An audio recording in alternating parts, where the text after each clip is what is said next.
बरसा जीवन में,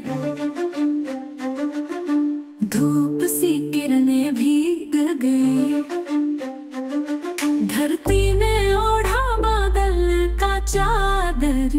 पावन बरसा जीवन, हर कण बोले, हर कण बोले, जीवन में है जादू घोले।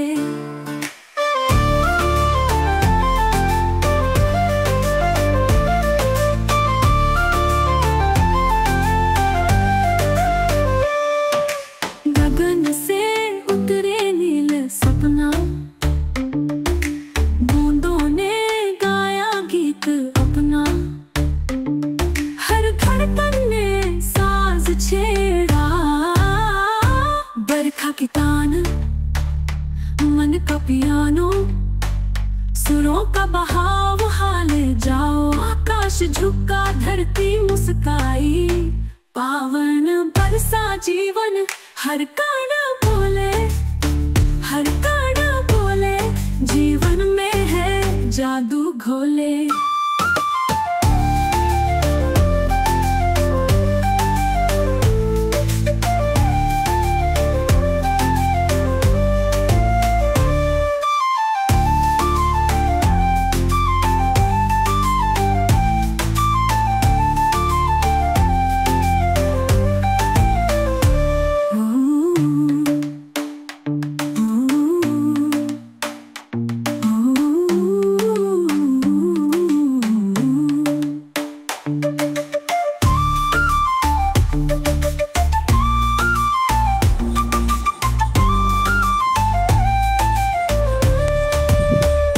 मेरे भक्त जनों, ख्रीस्त हमारे साथ हो, प्रभु की वाणी स्तुति हो।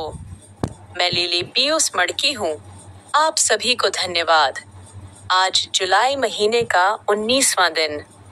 हम जल्द ही इस लाइव पेज को बंद कर देंगे। आज की प्रमुख घटनाएं इस प्रकार थीं। पूर्वजों के लिए प्रार्थना। हे सर्वशक्तिमान और दयालु परमेश्वर, आज हम आपके सामने उन सभी पूर्वजों को याद करते हुए आते हैं जो इस जीवन से गुजर गए हैं। हम उन्हें याद करते हैं जिन्होंने हमें जीवन दिया, जिन्होंने हमें पाला पोसा,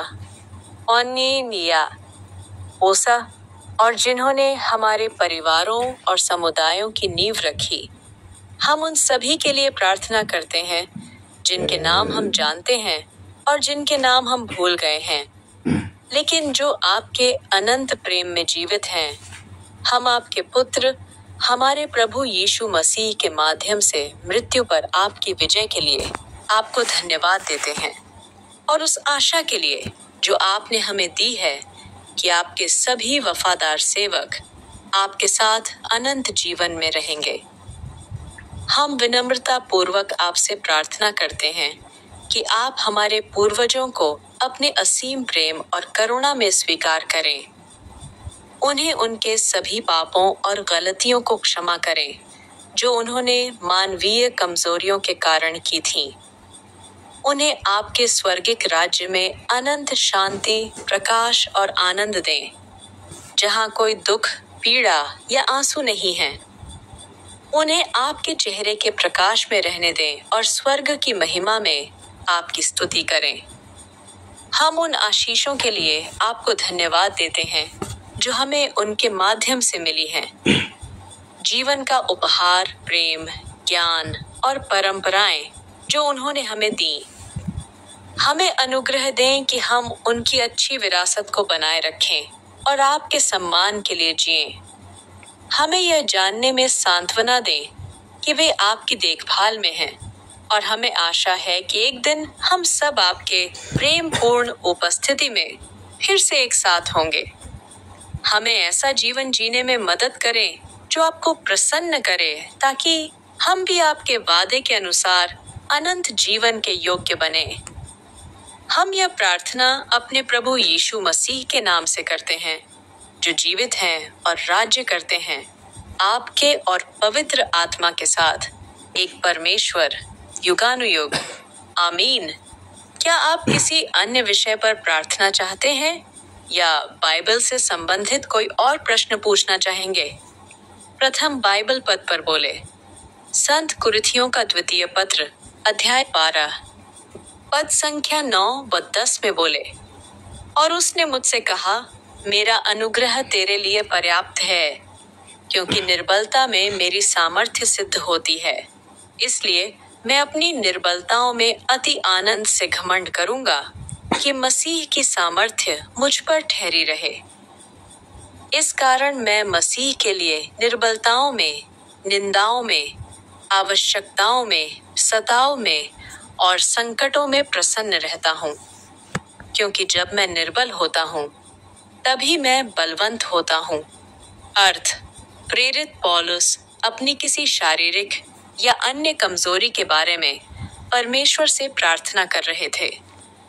इसके जवाब में परमेश्वर ने उन्हें बताया कि उनका अनुग्रह पौलुस के लिए पर्याप्त है, क्योंकि परमेश्वर की शक्ति मानव की निर्बलता में सबसे अधिक स्पष्ट रूप से प्रकट होती है। इस दिव्य रहस्य को समझने के बाद पौलुस अपनी कमजोरियों में भी खुशी महसूस करता है, क्योंकि यह मसीह की सामर्थ्य को उस पर ठहरने देता है। वह मसीह के लिए आने वाली हर चुनौती में रहता है, क्योंकि जब वह शारीरिक या मानवीय रूप से कमजोर होता है तभी परमेश्वर की शक्ति उसमें सबसे अधिक प्रबल होती है। द्वितीय बाइबल पद पर बोले, यहोशू का ग्रंथ अध्याय 22 पद संख्या 28 में बोले, पद, इसलिए हमने कहा, यदि भविष्य में वे हमसे या हमारे वंश से यह कहें तो हम कहेंगे, देखो, यहोवा की वेदी का एक नमूना है जिसे हमारे पूर्वजों ने बनाया था, बलिदानों के लिए नहीं, परंतु हमारे और तुम्हारे बीच गवाही के लिए है। अर्थ, यह पद रूबेनी, गादी और मनश्शे के आधे गोत्रों द्वारा बनाए गए एक वेदी के संदर्भ में है।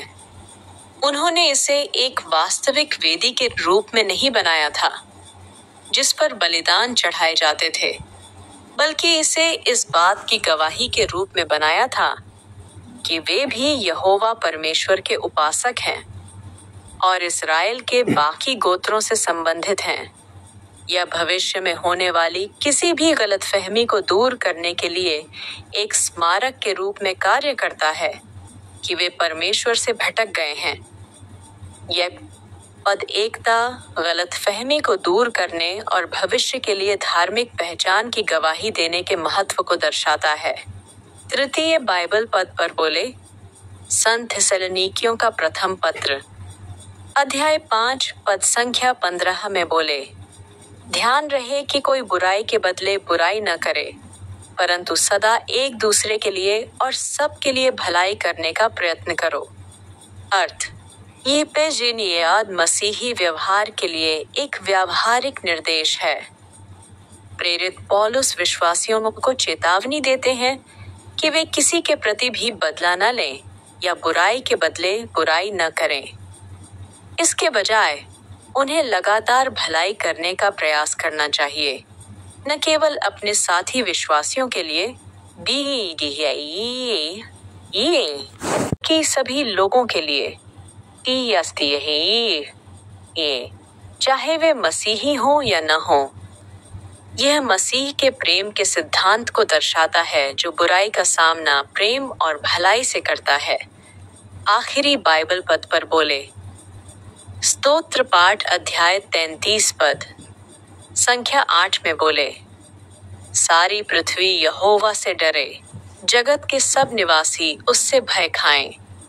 अर्थ, यह पद पूरी पृथ्वी और उसके सभी निवासियों को परमेश्वर यहोवा का भय मानने का आह्वान करता है। डरने का अर्थ यहाँ भयभीत होने से अधिक परमेश्वर के प्रति गहरा सम्मान, श्रद्धा और अधिकार को स्वीकार करना है। यह उनकी शक्ति, संप्रभुता और सृष्टि पर नियंत्रण को पहचानना है। ये पद परमेश्वर की महानता और पूरी मानव जाति से उनके प्रति उचित प्रतिक्रिया की मांग पर जोर देता है। आइए प्रार्थना करें। हे माता मरियम, हे संत थॉमस के प्रेरित, हे संत अन्ना और संत जोवाकिम, आज जुलाई है। यह वर्ष 2025 का 7वां महीना है। प्रभु में आनंद लें। इसका अर्थ है स्वयं ईश्वर में आनंद, प्रसन्नता और संतुष्टि पाना।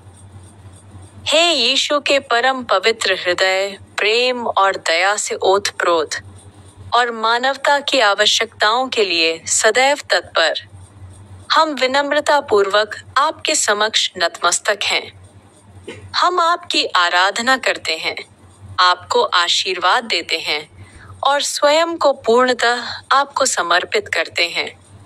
हम अपने जीवन, अपने कार्यों, अपने सुखों और अपने दुखों को आपके पवित्र हृदय को समर्पित करते हैं। हम सभी बातों में आपके साथ एक होना चाहते हैं, आपके कष्टों में सहभागी होना चाहते हैं और संसार के लिए आपके मुक्तिदायी प्रेम में सहभागी होना चाहते हैं। यीशु के पवित्र हृदय, हम आप पर भरोसा रखते हैं। यीशु के पवित्र हृदय, हम पर दया करें। यीशु के पवित्र हृदय, आपका राज्य आए। आमीन। उन्होंने अपने अनुयायियों से उनकी याद में समारोह को दोहराने का आह्वान किया। आमीन। मेरे YouTube चैनल को न भूलें।